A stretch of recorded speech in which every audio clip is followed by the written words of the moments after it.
Hey, Rolling Out family. Welcome to another edition of Rolling Out Music. I'm your host, Eddy Precise Lamarre, and today we're joined by an incredibly gifted composer, conductor, and creative voice of our generation, Joel Thompson. You may know him from the soul-stirring choral work of Seven Last Words of the Unarmed, but his artistry stretches far beyond. With his upcoming performance at Ravinia on July 20th, we're diving into what fuels his creativity, his reflections on music as protest, and what audiences can expect from this powerful evening. Joel Thompson, welcome to Rolling Out Music. How you doing today? Pretty good. It's so great to be here with you. Yes, it's a pleasure to meet you. I'll just jump right in. Mhm. Your work often intersects with justice, humanity, and healing. How do these themes shape your compositional voice, and how do they manifest in the pieces you'll be presenting at Ravinia?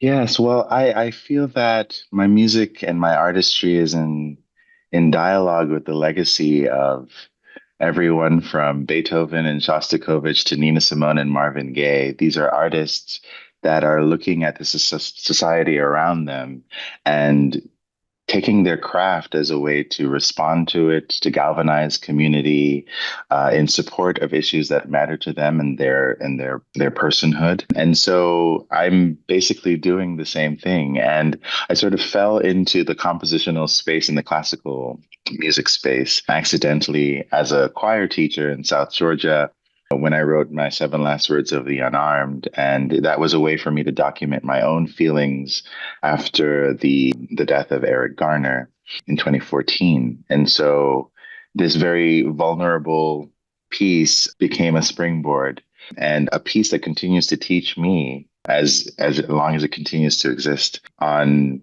how to excavate my own soul and produce art that creates and fosters community. And so very much in that vein, this string quartet that I'm premiering this Sunday at Ravinia is a manual to sort of survive the times in which we currently live. It's four movements: scream, cry, plant, fight. And I wrote it for myself to listen to and survive the next day. And I have a feeling that other people will feel similarly to me in needing something to get through to the next day. So that's what the piece is all about. Scream, cry, plant, write. Fight. Fight. Okay, fight. Yeah. Word, 100%. Wow. Yeah, I hope you have a pamphlet we can walk with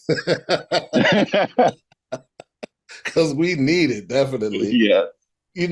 From composing the Snowy Day opera to awaken the sleeper, you've explored different genres and platforms.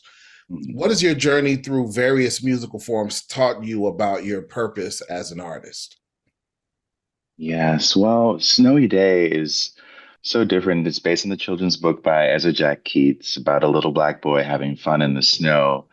And while that might not seem very revolutionary, we all know the story of Tamir Rice, who was also a black boy playing in the snow, and his life was taken away so quickly. And there's something revolutionary about creating a musical narrative that imagines what life would be like if we didn't have to worry about the threat of state violence against Black bodies. But it is also, at its core, a piece rooted in whimsy and looking at the world with wonder and rather than fear. And that's very difficult to do nowadays. But this music has taught me that I have to be able to access both parts of who I am. There's the part that is, sort of ruminating and sort of catastrophizing about all that's going on. But we have to hold space for joy as well. And To Awaken the Sleeper is rooted in the text of James Baldwin, who has been such a solace for me nowadays. He's a true prophet. He's looked at America and called it for what it is and given us tools to survive. And that piece was a way for me to use the bully pulpit of the classical music stage to amplify his words. And so all of these pieces, all of these projects that I've tried to be a part of as a composer have been clearly guided by the arc of the moral universe bending towards justice. I'm Mhm. trying to do everything I can with these little dots on a page to help that bending. So yeah. Where does this spirit of activism and revolutionary spirit come from? Where does it come from? Well, I think it comes from the community that created me. I, it's strange to be in this classical music space where Black people have been historically marginalized, but the foundation of my musicianship is the Black church, a space in Mhm. which music is creating community and community is creating music in this wonderful cycle. And to bring a lot of that energy into the classical music space is challenging, but it also keeps things fresh for me. And my parents were, they listening to Mahalia Jackson and Charlie Pride and Nat King Cole. Like, there's so much variety that I was raised in, but at the core of all of their music was there is something possible. There's something that this music has power to change lives. We've all been transformed by music. Why can't we harness the power that this music has to create a more equitable future? Yes. And there are many artists that did that. Nina Simone, I mentioned earlier, when Lorraine Hansberry approached her in 1963 after MLK was imprisoned in Birmingham, she said to Nina, "What are you doing to support your people?" She was singing like Little Girl Blue. And then all of a sudden, the next year, she writes Mississippi Goddam after Medgar Evers gets killed. And she becomes the Nina Simone that we know and love today, where she's using her art to address the society around her. Yeah, there's so many examples of, Marvin Gaye, What's Going On? There's artists that you might not even think of who might not be associated with sort of activist bent have they've tried even Michael Jackson with Black or White. There's something about using this music that has given us so much to try and give back.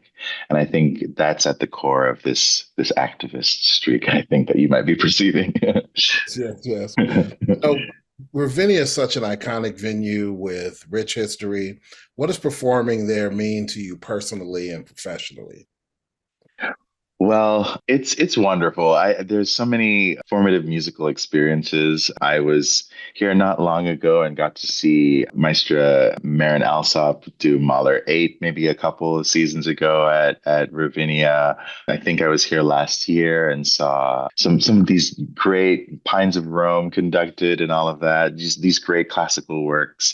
And alongside a composer collective that I'm a part of, the Blacknificent Seven, we had Karen Slack, a wonderful soprano, premiere some songs that we wrote called in a set called African Queens. We each took an example of African diasporic royalty and wrote a song centering their lives and what they accomplished. And Karen Slack brilliantly presented it at Ravinia last season. And so to be here again with my own solo string quartet is a dream come true. And I'm hoping that the music that is presented next Sunday will do what I want it to do, which is to galvanize all of us to resist and fight and for a more equitable future. So to do that here at Ravinia is also a dream come true. Yes, yes. You've been vocal about the emotional labor involved in writing pieces like Seven Last Words of the Unarmed. How do you care for your mental and emotional well-being while creating music rooted in such deep truth? Wow, that's a good question. Off the top of my head, I have a good therapist. And she's helping me process all of that. But I think one of the realities of living in 2025 is that our technology and this sort of the way our society is built keeps us apart from each other. We're so individualistic right now. And when I look at the Black freedom movement and look at how the Black church was an essential part of these movements as a gathering space, as a way for community to build. And now that the church is not functioning as that space, what other spaces can we create that will serve as that platform to move justice forward? And I think it's the performing arts space. I think it's a space where we put down these devices that separate us and create community and open our ears and listen to each other. And we are not listening to each other. And what better way to encourage us to listen to each other than through music? And so, I think that the answer to survive these tough topics and these tough times is community. So I tend towards self-isolation myself. So one of the things that I'm continually working on is making sure that there's a community that I can rely on. Something as basic as an ear to whine to and complain and get my grievances out rather than keeping it bottled in and raising my blood pressure. Meditation, prayer, spiritual practice. These are the things that I have to rely on while trying to make sure that my music is saying what I needed to say. Indeed. What do you hope the audience walks away with after experiencing your performance at Ravinia on July 20th? And what's next for you after this? Well, I hope that the audience walks away with a spirit of that the obstacles that are ahead of us are surmountable. There's so much that we are consuming in the media that lends itself to a spirit of defeatism, where it's like, who am I to be able to fight against these powers that be that are erasing decades of civil rights legislation in just the blink of an eye? But I hope that people will walk away at least with a sort of pilot light for their own soul, that sort of reignites it and says, we can do this. I think that music has the power to do it. We'll see if the string quartet does. But yeah, that's really my hope for the audience members walking away. And what's next is more of the same, basically. I'm premiering a piece in New York later this month, a setting of James Emanuel, Black poet from Harlem, called Love's a Crazy Scrapbook, just a love song for baritone, cello, and piano. But I'm also working on an opera that with Anna Deavere Smith, a wonderful playwright and librettist. And we're I can't talk about too much right now, but it's really exciting, and it's all in the vein of lifting up our community. So yeah. This is amazing. Joel, thank you so much for sharing your insight and powerful perspective with us. Thank you for joining us today. My pleasure. Yes. We can't wait to experience your performance at Ravinia. To our Rolling Out family, make sure you don't miss this unforgettable night of music and meaning on July 20th at Ravinia. This is your man, Eddy Precise Lamarre at Rolling Out Music. And as I always say, stay focused, positive, and productive. Peace. Yeah.